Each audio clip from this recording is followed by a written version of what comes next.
Kami bersyukur karena kami sudah terpuruk dan kami sudah tergeletak dan dalam keadaan bukan hanya lumpuh, buta tuli dalam rohani kami, tapi kami dinyatakan dalam firman yang kekal bahwa kami sudah mati di dalam dosa kami dan tidak ada kehidupan yang bisa mengangkat kami kecuali satu, bahwa Kristus yang mati bagi kami, yang membangkitkan kami dan memberikan rohnya yang baru, melahirbarukan kami sehingga kami bisa mendengar kembali firman Tuhan, kami kembali bisa berdiri, kami bisa melihat kemuliaan Tuhan.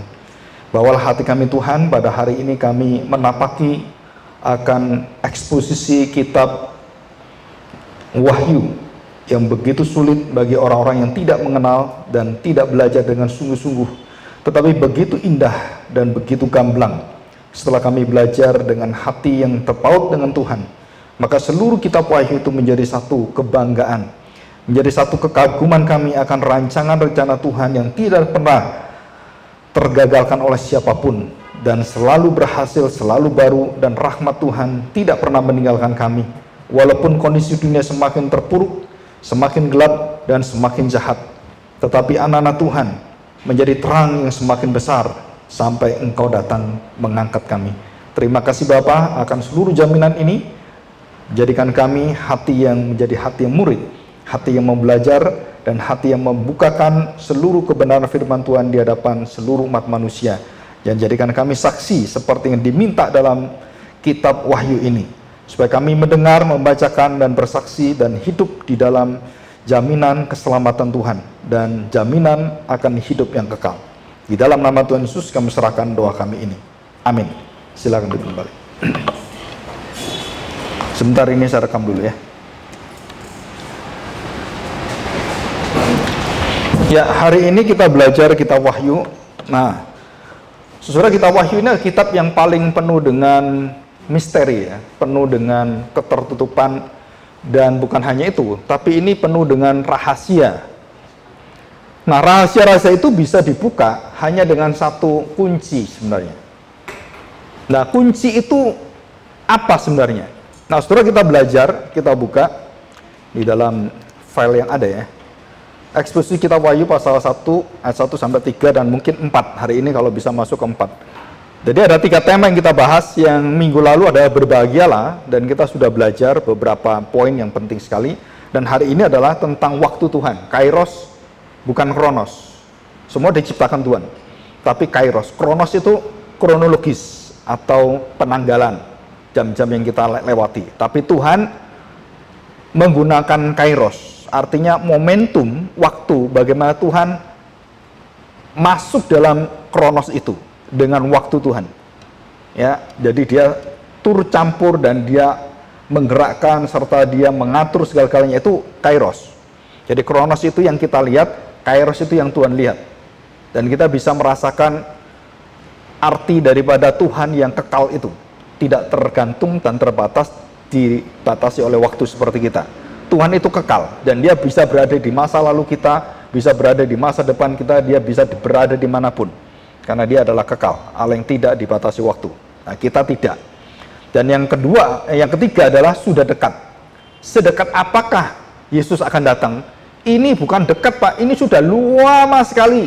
2000 tahun, dekat apanya? Betul ya? Tuhan mengatakan sudah dekat, kerajaan Allah sudah dekat. Dekat apanya? Ini sudah 2000 tahun, kok nggak datang-datang Tuhan Yesus? Dan murid-murid pun salah mengerti itu. Mereka berada di Yerusalem, menantikan Yesus datang lagi. Sampai malaikat itu, ya tanda petik, setengah mengusir mereka. Ngapain kamu lihat terus? Pergi. Seperti diperintahkan Tuhan, jadikanlah semua bangsa menjadi muridku. Kemana? Ke seluruh, mulai dari ya Yerusalem, Yehuda, Samaria, dan ke ujung-ujung bumi. Jadi jangan berdiri di sini nungguin Tuhan. Nah, mental kita kadang-kadang seperti itu ya. Nah, kita belajar ini. Kita lihat selanjutnya. Nah, saudara, kita belajar hal yang paling awal, bagaimana saya mengerti tentang kitab Wahyu ini. Ya, nanti kitab Wahyu itu segala yang ditulis kitab Wahyu yang digambarkan, mulai dari angka 1, angka 2, angka 3, angka 4, 5 nggak ada. 6, 7, kemudian menjadi 8, 8 kemudian menjadi 12, 12 menjadi perkaliannya semua dan pertambahan semua. Nah, contohnya 7 itu angka 3 dan 4. Angka 3 angka pribadi persekutuan Allah, angka 4 adalah angka manusia. Jadi 7 dan 4 waktu digabung menjadi angka 7, angka kelengkapan. Nah, saudara, ini misteri ini semua itu sudah diajar dari ribuan tahun di dalam tradisi bangsa Yahudi, sedangkan kita tidak. Kita taunya primbon Jawa. Tombokan. Kucing apa ya? 18 apa? 11 setan, begitu kan? Saya dulu waktu kecil itu ngapalin nomor. Tombokan. Kalau dapat lumayan. Waktu 25 dapatnya 125 atau 100 berapa gitu. Lumayan, Saudara. Betul 2 nomor. Kalau sampai betul 3 nomor, 4 nomor, itu jadi jackpot yang sekarang ini. Orang gendeng jackpot semua. Sampai di desa-desa main jackpot semua. Nggak bisa diberantas itu. Jadi dari dulu sekarang itu hati manusia itu sama. Nah, saudara, kita belajar hal yang paling terkecil dan yang paling inti itu apa sebenarnya. Jadi kalau kita belajar bahasa, maka bahasa itu persatuan terkecil, ya, satuan terkecil dari bahasa yang paling detail yang kecil itu apa? Kalau benda-benda itu atom, ya, atom positif negatif dan ada netralnya di dalam. Nah, itu satuan terkecil dari benda itu atom. Ya, kita belajar ini. Satuan terkecil dari huruf kata-kata percakapan kita itu apa? Itu adalah letter, huruf A, B, C. Betul kan? Kalau kita belum mengerti membaca, anak kecil belajar ABC dulu. Ngapalin dulu alif, bet, gimel, dalet gitu. Sama dengan alfa, beta, gamma itu kan, dan sama dengan bahasa semuanya. Dan itu satuan terkecil. Kenapa saya membawa kita belajar hal-hal penting dasar ini? Karena itu merupakan dasar yang tidak bisa waktu kita membaca kita wahyu, saudara, tambah bingung, tambah nggak karu-karuan. Karena kita nggak punya dasar-dasarnya. Nah, ada beberapa buku yang saya pakai, ada 5 buku. Semua ini adalah hampir semua dari Westminster. Yang pertama bukunya Billy, George Billy. Ya, Billy itu ini The New International Greek Testament Commentary. Dan ini buku paling tebal. Kira-kira minggu depan saya rencana mau bawa itu ya. Kira-kira hampir 400 halaman lebih. Nah, kemudian Joel Beeke yang baru, ini yang terbaru, Joel Beeke baru ngeluarin tentang kitab Wahyu yang lebih experiential, commentary in experiential life of Christian. Jadi bukan seperti Billy yang secara latar belakang bagaimanakah dengan Talmud, bagaimana dan semua rahasianya apa, itu Billy, itu keahlian dia yang luar biasa dan tidak mungkin kita bisa belajar tanpa buku-buku yang menolong kita. Nah, ini Beeke ini lebih ke arah bagaimana yang dialami oleh orang percaya dengan seluruh pengajaran biblika sistematik itu. Jadi Christian worldview-nya bagaimana, dan dia jelaskan ini. Dan buku yang paling tua itu adalah Lebih dari Pemenang, sudah diterjemahkan, ya. Dan Simon Kistemaker itu sudah diterjemahkan. Ini profesor yang ngajar saya langsung, ngajar kitab Wahyu. Dan saya punya file Microsoft Word-nya dikasih hadiah dari dia. Jadi ada 2 murid dikasih hadiah, ya. Dan 2 murid kasih hadiah itu semua dari Indonesia. Ya, puji Tuhan. Satunya Pak Andika, nggak tahu sekarang di mana dia. Dan kemudian saya dapat. Nah, saudara, waktu saya dapat ini dan sempat juga beberapa kali dia datang ke Indonesia dan mengajar tentang perumpamaan-perumpamaan. Dia juga menulis buku tentang perumpamaan-perumpamaan yang sudah diterjemahkan oleh Saat. Dan ini juga yang diterjemahkan Momentum, satunya Saat. Nah, sekarang udah meninggal, Simon Kistemaker ya. Saya pernah sempat menjadi muridnya kira-kira hampir 2 tahun. Ya, dan itu sangat indah sekali. Nah, ini sudah diterjemahkan, ini juga bukunya tebel-tebel semua. Dan kitab Wahyu nggak ada buku tipis, semua bukunya ratusan halaman. Jadi kalau saudara mendengarkan saya hari ini, saudara, itu pikiran saya, otak saya, itu baca ini mengulang-ulang semua. Jadi sudah ngerti 2 lagi, dan kemudian diperkaya lagi, dan kemudian dijelaskan. Dan setiap waktu membaca dan mengerti, kemudian menyampaikan firman Tuhan, itu ada sesuatu yang terus baru, pengetahuan-pengetahuan baru, dan khususnya hubungan saya dengan Tuhan sendiri, dengan Kristus, itu lebih luas lagi. Dan ini indah sekali sebenarnya. Ya, saudara, saya bawa saudara untuk masuk dalam persekutuan dengan Kristus yang kekal. Dan dia menjadi jaminan, satu-satunya jaminan masa depan dunia, jaminan akan seluruh bangsa-bangsa, jaminan akan seluruh umat manusia, itu hanya Kristus. Di luar dia, tidak pernah ada jaminan. Ya. Dan kemudian buku yang kelima, itu adalah Triumph of the Land, ditulis oleh Dennis Johnson. Nah, Dennis Johnson ini dengan Bailey, dengan Hendrickson, itu satu alumni dengan Joel Beeke, semua alumni Westminster Theological Seminary. Ya, sekarang Joel Beeke menjadi rektor Puritan Reform Theological Seminary. Dia menjadi rektor, dia pemimpinnya, dia pendirinya. Nah, saudara, lebih dari pemenang ini yang paling pertama. Nah, saudara, kalau membaca itu lebih sederhana dan mungkin kita lebih familiar ya, lebih bahasanya juga lebih enak. Tapi kalau Triumph of the Lamb, ini tafsiran yang lebih ke arah komentari yang advance. Ya, jadi kalau membaca, kalau kita ngerti bahasa Yunani semuanya, kita agak kesulitan. Tapi dia memberikan fakta-fakta tentang hal-hal yang baru, seperti Bailey. Jadi ini 5 buku yang saya pakai. Dan ada buku yang lain bahasa Indonesia, tetapi semua buku itu di bawah standarnya buku ini semua. Apalagi buku yang bersifat bukan dari aliran exegetical commentary yang sangat expert dan tepat, itu biasanya banyak nyasarnya. Nah, yang bahasa Indonesia itu kadang-kadang saya banyak beberapa baca itu tidak tepat dan selalu mengaitkan dengan kejadian-kejadian dunia ini. Walaupun mereka mungkin kurang belajar atau apa, saya nggak tahu ya. Nah, saya memakai 5 buku ini. Oke, kita kembali. Saudara perhatikan dalam satuan tadi ya, alfabet. Nah, kalau kita membaca kalimat atau kitab atau buku atau membaca apapun, saudara, itu harus dimulai dengan satu kata di atas segala kata. Awal mula dari semua kita bisa mengerti adalah huruf. Satuan terkecil dari kalimat dan kata itu huruf. Jadi A, B, C, D, dan semua harus mulai dari sana. Jadi saya membawa kita supaya membaca kitab Wahyu itu dari mana asalnya dan bagaimana kita memulainya. Nah, ini penting. Kalau kalimat, buku, nah, huruf kan? Kalau gambar apa, Pak? Piksel namanya. Tahu piksel kan? Satuan terkecil dari warna gambar, itu namanya piksel. Ini berapa piksel? Oh, ada sekitar 2000 piksel. Nah, sekarang megapiksel, sekarang sudah masuk megapiksel. Handphone yang terbaru, saya sudah pernah, nggak tahu ini sudah sampai ke berapa, saya nggak tahu. Sudah ada 120 megapiksel. Punyanya Samsung. Jadi megapiksel. Saudara bayangkan dari 1 piksel, 2 piksel, terus kemudian ribuan jadi mega, dan 120 mega, dan giga nanti. Karena komputer kita sekarang ini sudah giga. Dulu megabytes. 10 megabytes, oh harganya komputer dulu mahal, 20 tahun yang lalu. Sekarang nggak ada harganya.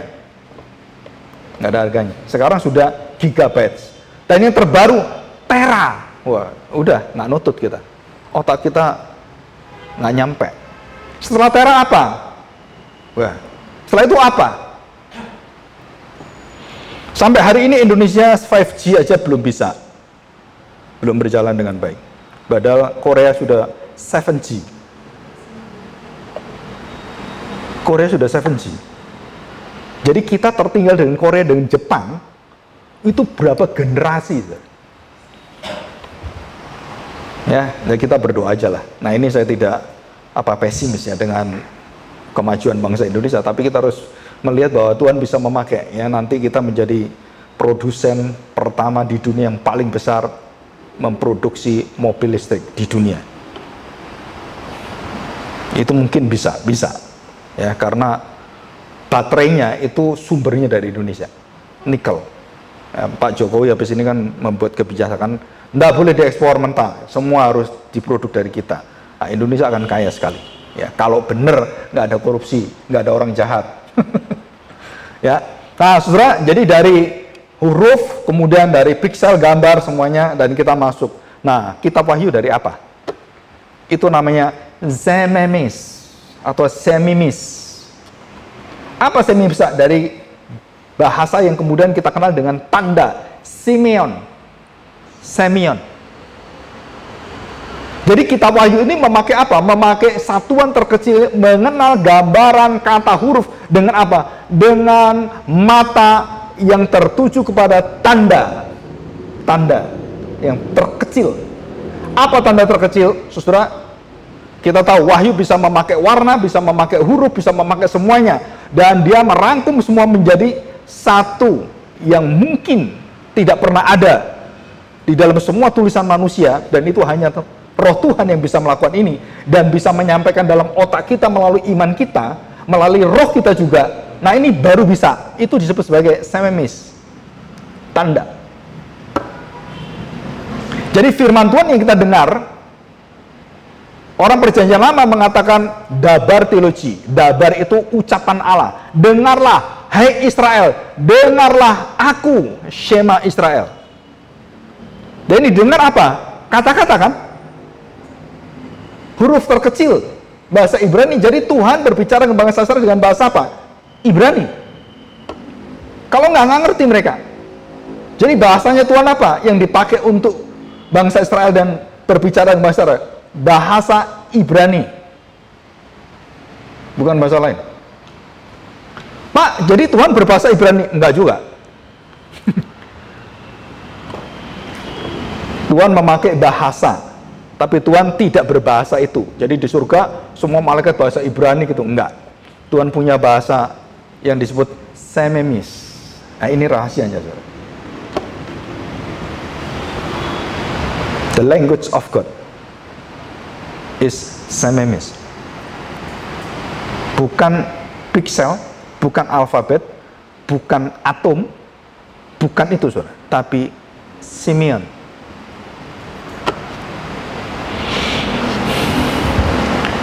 Saya menemukan rahasia ini itu di bukunya profesor semua itu, dan saya tidak pernah temukan di buku yang lain.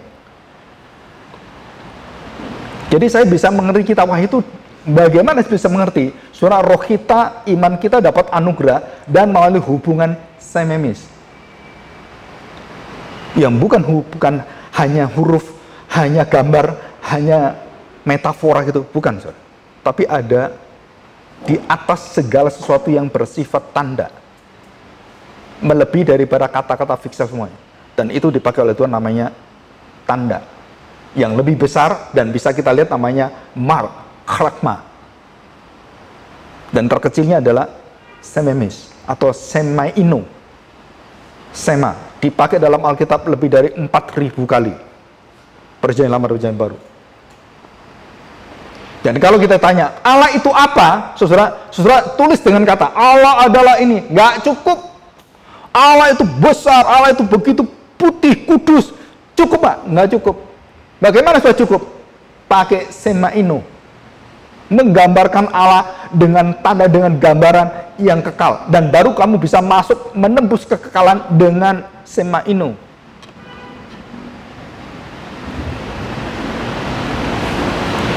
Orang ditanya, apa sih artinya kasih? Kasih adalah tanda petik, gitu kan? Menunjukkan ekspresinya, menunjukkan tingkah lakunya. Itu bukan kasih, itu hasil dari kasih. Dan banyak orang menjelaskan kasih, itu ekspresinya, tingkah lakunya, bukan kasihnya. Terus saya tanya, kasih itu apa? Jawaban Alkitab apa? Kasih adalah Allah sendiri. Itu jawaban Alkitab. Kita nggak bisa jelaskan kasih kalau kamu nggak tahu Allah. Kalau saya tahu Allah, nggak mungkin saya nggak tahu kasih. Karena Allah adalah kasih. Bagaimana saya bisa mengenal Allah adalah kasih? Semaino. Kamu bisa merasakan dari wujud titik-titik tanda dalam hatimu melalui kasih Allah, dalam imanmu, dalam seluruh gambar yang ada, dan tanda-tanda itu kamu rasakan semua. Dan itu disebut sebagai the language of heavenly God. Saudara, ini sangat unik sekali. Ya, kenapa dipakai sampai ribuan kali dalam Alkitab? Tuhan waktu ketemu dengan Musa, apa dia tunjukkan? Saudara pada tahu? Sebelum dia berbicara pada Musa, sebelum Tuhan datang, Tuhan menunjukkan gemuruh, Tuhan menunjukkan gambaran, kemudian pohon yang bernyala, betul kan? Dan baru suaranya keluar, suaranya, akulah aku. Jadi mulai dari kalimat, gambar, piksel semuanya, dan ini semua menjadi satu kesatuan apa? Bentuk itu semua, saudara, itu adalah gambaran kita mengenal Allah. Jadi Alkitab, nanti kita waktu membaca Alkitab, saudara, waktu kita mendengar Alkitab, kasihlah Tuhan Allahmu dengan segenap hatimu, dengan segenap jiwamu, jiwa ragamu, kekuatanmu, dan seluruh hidupmu. Saudara, itu bukan hanya kata-kata, bukan hanya kita menggambarkan kasih, bukan. Tapi itu ada Allah sendiri, dan itu adalah semua kekuatan, tanda, dan hidup Allah menyeluruh dalam diri saya, menguasai hidup saya. Itu disebut sebagai jiwa rohnya, spirit Allah tinggal dalam diri saya.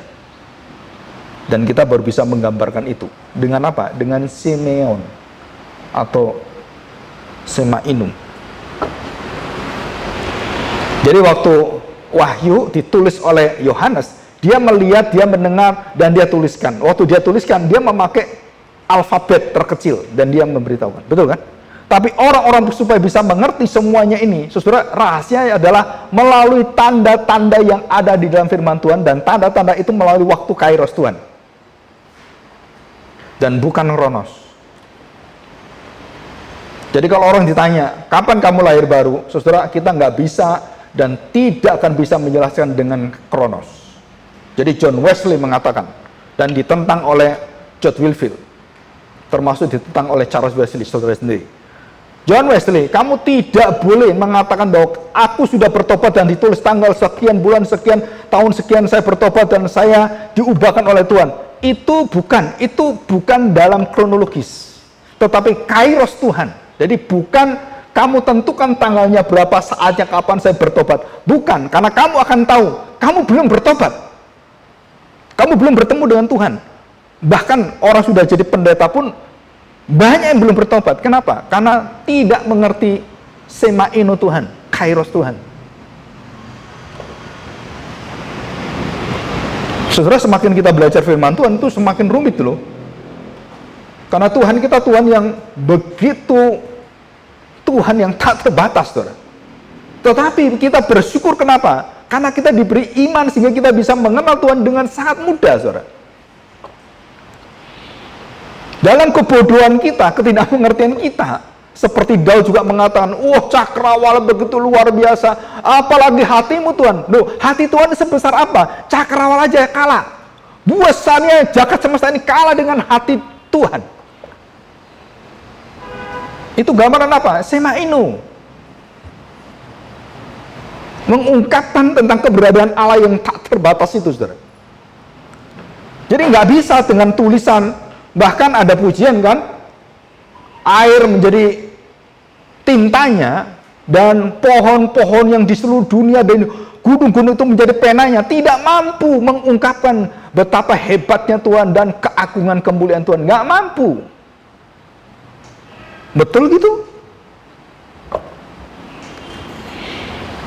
Jadi kalau ada orang berdebat tentang Tuhan dan merendahkan Tuhan, kemudian mengecilkan Tuhan dan menjelaskan Tuhan.